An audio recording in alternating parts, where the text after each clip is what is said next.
ಸಾಯಿರಾಮ್. ಶುಭೋದಯ ನನ್ನ ಮಗುವೆ. ನಿನ್ನ ಮುಂದೆಯೇ ನಾನಿದ್ದೇನೆ, ಶಾಂತವಾಗಿ ಕುಳಿತಿದ್ದೇನೆ.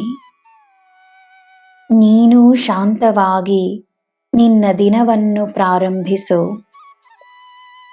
ಜೀವನದ ಎಲ್ಲ ಅಂಶಗಳಲ್ಲಿ ನಿನಗೆ ಯಶಸ್ಸಿರುತ್ತದೆ, ಸಮೃದ್ಧಿ ಇರುತ್ತದೆ.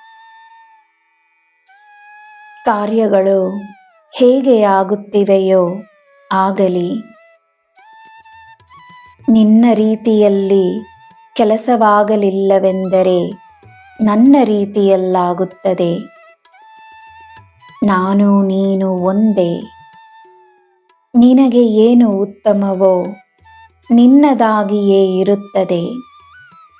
ನಿನಗೆಂದಿರುವುದು ನಿನಗೆ ಮಾತ್ರವೇ. ನಾನಿದ್ದೇನೆ, ಸಂತೋಷವಾಗಿರು. ನಿನ್ನ ದಿನ ಶುಭವಾಗಿರಲಿ. ಸರ್ವಂ ಸಾಯಿಮಯಂ. ಜೈ ಸಾಯಿರಾಮ್.